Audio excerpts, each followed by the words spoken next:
Olá, irmãos. Estamos aqui para dar continuidade ao nosso estudo sobre a vida e a obra do Robert Reid Calley, na intenção de prosseguir com os nossos estudos da EBD, mesmo que virtualmente. Então, esse método foi uma das opções que encontramos para poder não pararmos as nossas atividades, né? Mesmo que virtualmente, mas podermos dar prosseguimento ao estudo que estávamos fazendo, né, sobre a história da Igreja Congregacional. E, como vocês já sabem, estamos estudando sobre a vida do Dr. Robert Reid Calley neste momento. Em nossa última aula, nós vimos o que aconteceu lá na Ilha da Madeira, né? Temos visto a perseguição que ele sofreu, né, e a sua fuga da Ilha da Madeira. Né? Paramos basicamente nesse ponto. Né? Pretendemos hoje dar continuidade desse ponto em diante, o que aconteceu após a fuga da Ilha da Madeira, mas só para recapitular um pouco aqui em relação à história que estudamos no nosso último encontro, né? Principalmente para aqueles irmãos que não puderam estar presentes, nós vimos como ocorreu a conversão do Robert Calley, anteriormente um ateu, mas pela graça e misericórdia de Deus foi alcançado, né, para a glória do Senhor Jesus, e se tornou um grande homem de Deus, um grande servo, um missionário que fez muito pelo Evangelho, principalmente aqui no Brasil. Né? E, entre outras situações, o Robert Calley acabou indo parar na Ilha da Madeira. Né? Ele, logo ao se converter, tem um grande interesse, um incômodo interno, né, por fazer missões, por realizar a obra do Senhor, e ele sempre teve a intenção de ir para a China, tentou então realizar esse desejo, mas devido à saúde frágil de sua esposa, acabou tendo que ir para a Ilha da Madeira. Por que a Ilha da Madeira?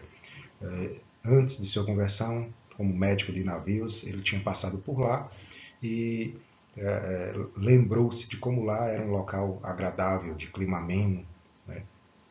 Um verdadeiro paraíso, que seria ideal, perfeito para poder tratar da saúde frágil de sua esposa, para que ela pudesse aguentar passar um inverno, né, europeu, inverno escocês, na verdade, ali naquela região. E ela acaba indo para lá, né, dá uma pausa nos seus interesses de evangelização da China e vai para a Ilha da Madeira. Chegando na Ilha da Madeira, ele percebe que lá de fato era o seu campo missionário, o campo que Deus preparou para ele. As condições de vida eram muito precárias das pessoas, né? Havia muita pobreza, analfabetismo, e Calley, como médico, teve muito trabalho. Né? Ele tinha muita coisa para fazer. Alugar a sua casa, onde ele ia fixar a residência, né? Ele acaba abrindo uma clínica, um hospital, com leitos, ele atendia os mais pobres, fornecia medicamento de graça, né? Atendia esses pobres de graça, cobrava dos mais ricos, né? Preço justo, mas de uma forma que pudesse lhe render recursos financeiros para poder auxiliar aqueles que não tinham com que pagar. Né? E em meio a tudo isso, ele pregava o Evangelho. Né? Antes de suas consultas, ele sempre orava pedindo direcionamento de Deus, escrevia versículos bíblicos nas receitas e tinha a habilidade de falar do Evangelho de uma forma muito natural. Né?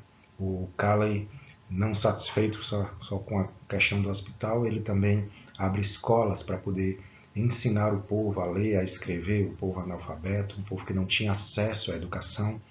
Então, usava como livro-texto a Bíblia, bancava os professores, né, alugava os locais, comprava material, né, comprava as Bíblias para distribuir, tudo recurso próprio. Né. O Calley ele não mediu esforços em utilizar os seus recursos financeiros para poder fazer a obra de Deus, e assim ele o fez.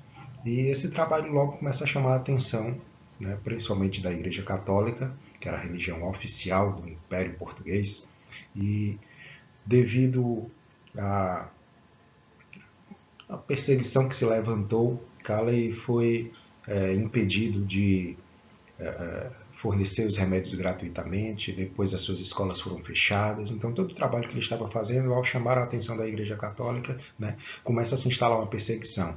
A princípio, tentando impedir ele de realizar as atividades que ele estava fazendo.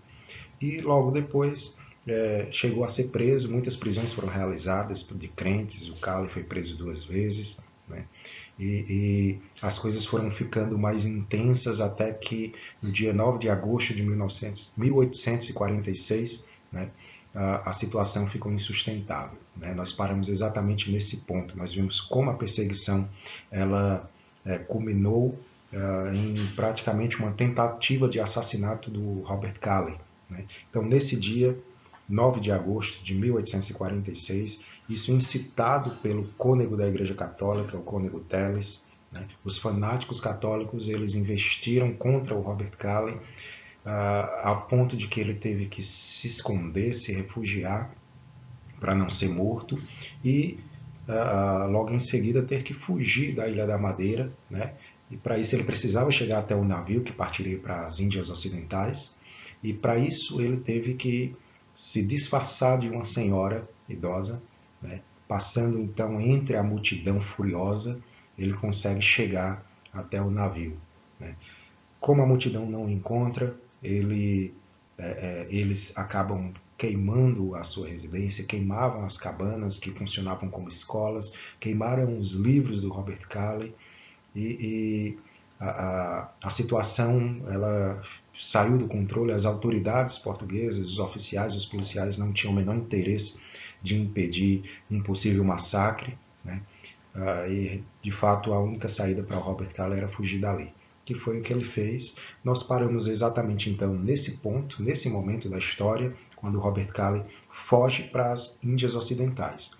E o que aconteceu então nesse período, né? Enfim, o que foi que aconteceu com as pessoas que estavam na Ilha da Madeira logo após a fuga do Cali para as Índias Ocidentais?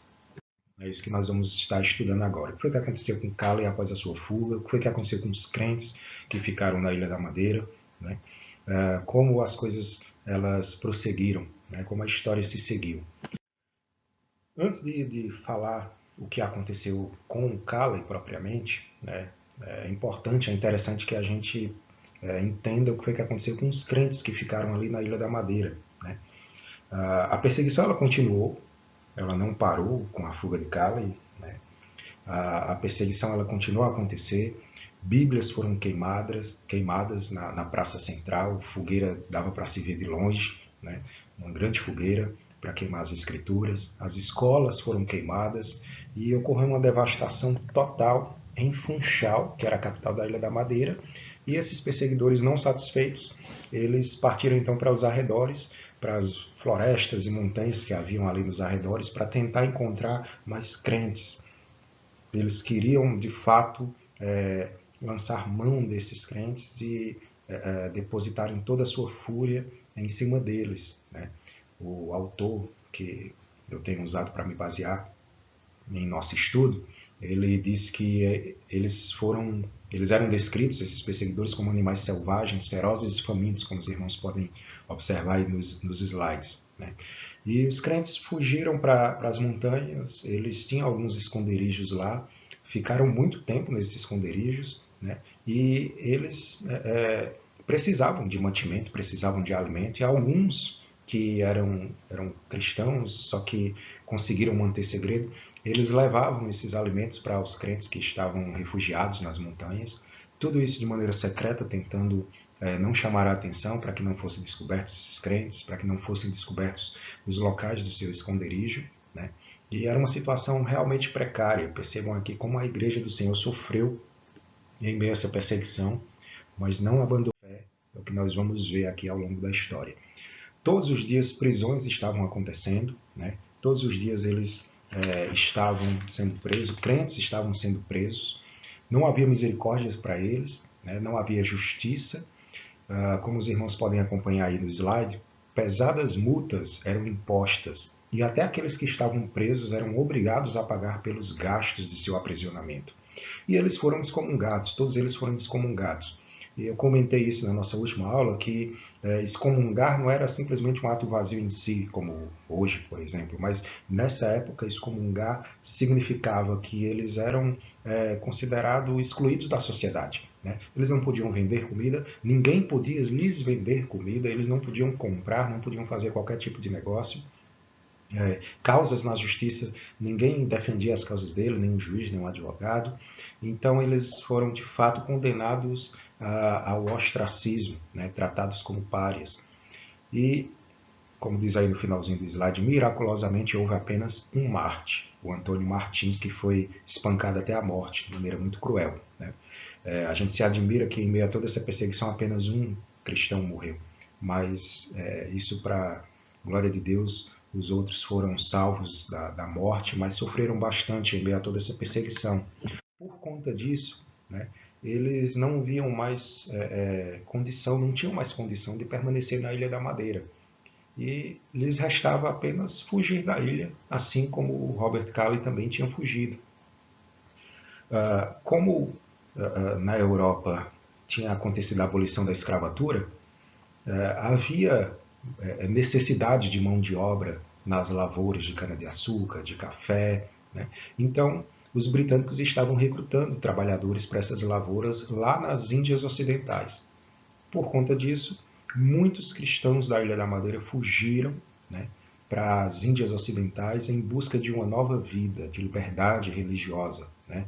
Como podem observar aí, foram algumas levas de crentes que fugiram, muito maltrapilhos, estavam escondidos, não tinham sequer roupas adequadas para se vestirem, e vocês podem observar aí no slide que a própria tripulação lhes deu roupas melhores, e num total foram 2.000 crentes que abandonaram Madeira. 2.000, não é pouca coisa não, né? 2.000 crentes que abandonaram a Ilha da Madeira e seguiram para as Índias Ocidentais. Chegando às Índias Ocidentais, eles foram trabalhar, né, nas lavouras de cana-de-açúcar, inicialmente as lavouras de cana-de-açúcar. Né? Mas a gente vai ver já já que a situação lá também não foi tão agradável assim. Em relação a Calley, o governo britânico obrigou as autoridades portuguesas a pagar, né, a ressarcir Calley pelos prejuízos que ele teve diante de toda aquela perseguição. Né? Só que os madeirenses, os crentes que também sofreram bastante, perderam muitas coisas, esses não foram, não se receberam compensação alguma. Né? Calley, que recebeu essa compensação financeira, ele investiu tudo isso para ajudar esses crentes, para ajudar esses irmãos. Né? E também no trabalho de evangelização aqui no Brasil, como a gente vai ver mais na frente. E aí, com os crentes que, em relação aos crentes que fugiram para as Índias Ocidentais, o trabalho lá nas lavouras de cana-de-açúcar não estava fácil. O clima lá era totalmente diferente do que se tinha na Ilha da Madeira, que era um clima mais ameno. Por conta disso, muitos chegaram inclusive a morrer devido ao calor intenso que havia nessa região.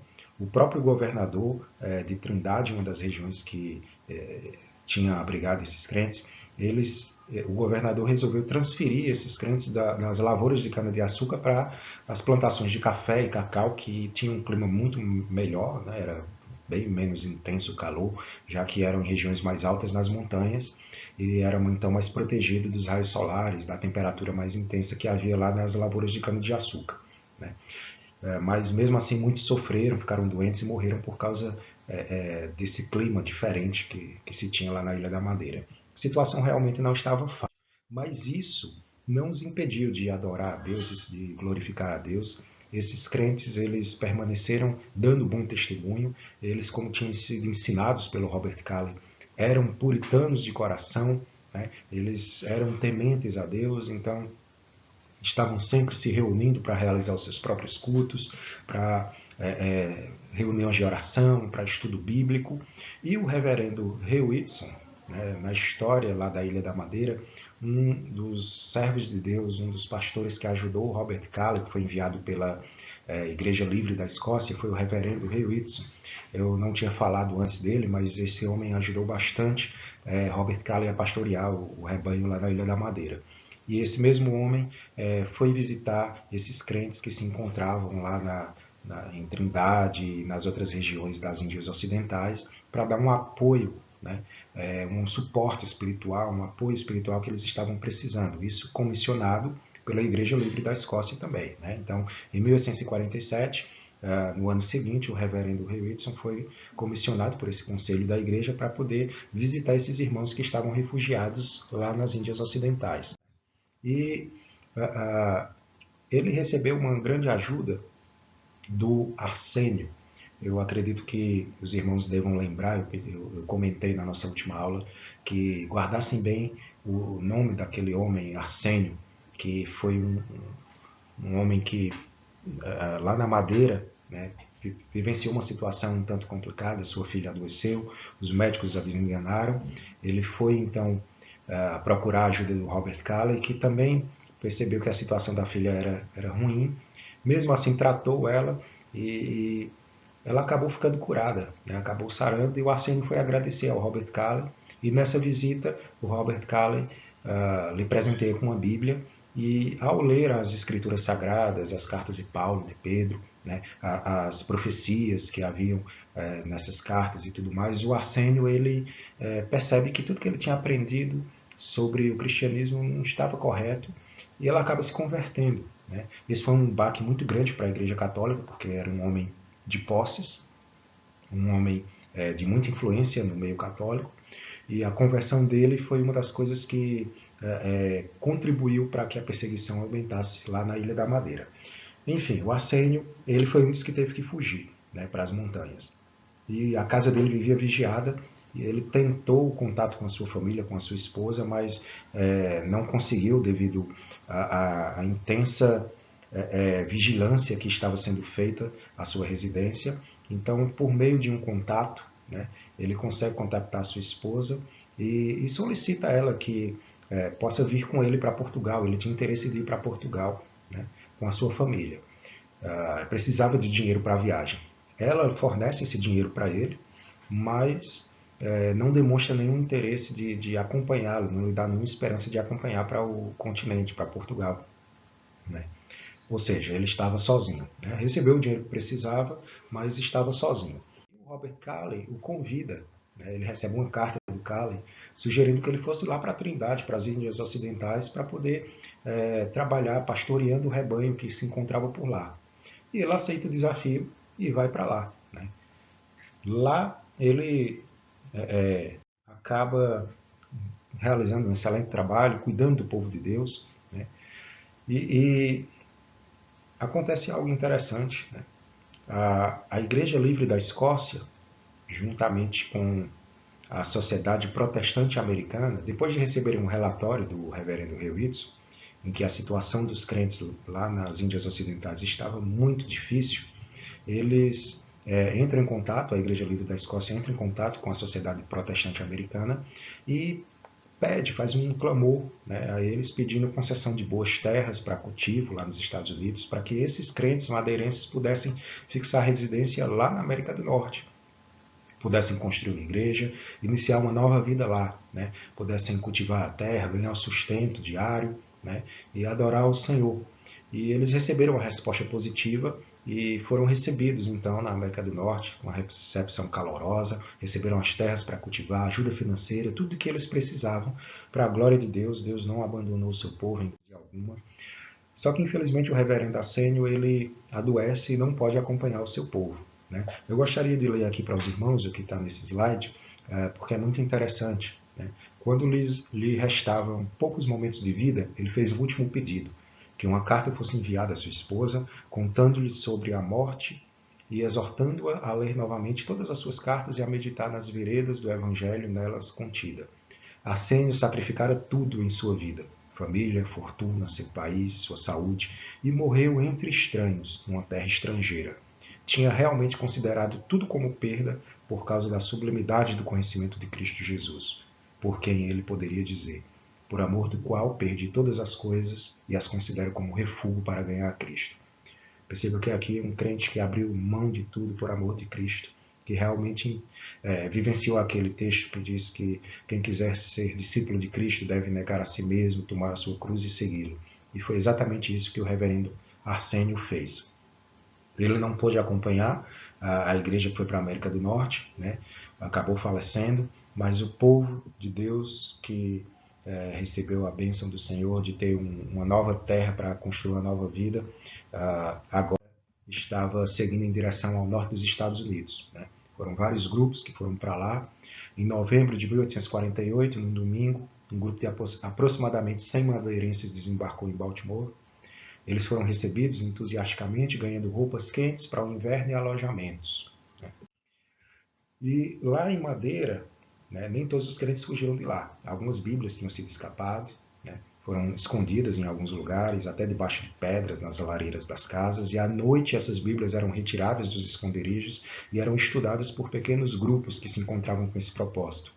Percebam que a verdadeira fé, a chama da verdadeira fé não tinha se apagado. Era fraquinha, mas estava novamente se acendendo e brilhando, né?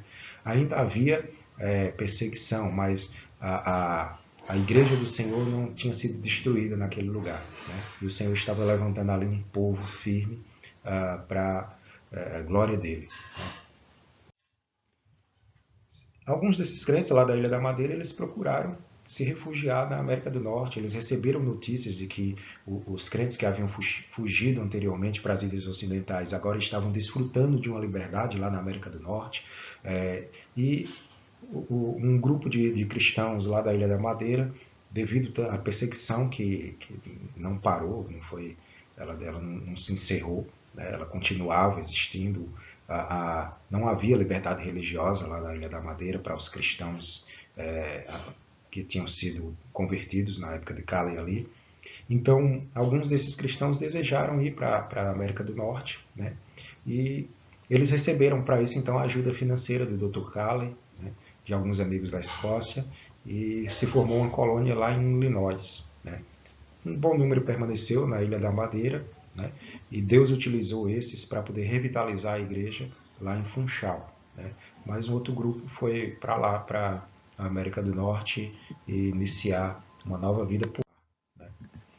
E a gente percebe que todo o esforço e todo o trabalho do Dr. Calley, né, toda a sua persistência inabalável, mesmo diante da perseguição, resultou em frutos, né? O Senhor honrou o trabalho dele e a gente pode contabilizar agora igrejas presentes na Ilha da Madeira, igrejas presentes lá nas Índias Ocidentais, igreja presente na América do Norte, isso fruto do trabalho missionário do Dr. Calley, né? Uma igreja verdadeira, uma igreja fiel ao Senhor, que mesmo apesar da perseguição, né, não abandonou o Evangelho, né? E a gente vê aqui, como diz no finalzinho aqui do slide, que o sangue dos mártires é realmente a semente da igreja. Quanto mais perseguição, mais a igreja do Senhor cresce, né? E a gente vê isso se aplicando aqui na história, né? Mas e Calley? Onde é que Calley estava, né? A gente viu o que aconteceu com os crentes que lá ficaram, né? E como foi que se desenrolou a história deles. Mas e Calley, né? Eu vou contar o que aconteceu com Robert Calley numa outra aula, né? Até porque essa daqui não quero que ela fique muito longa, até para facilitar também a edição do vídeo e o envio dele pelas redes sociais. Mas o Robert Calley, depois que fugiu para as Índias Ocidentais, ele não fica por lá, né? Ele sai das Índias Ocidentais e vai para Sussex, que fica na Inglaterra, né? Só que não por muito tempo.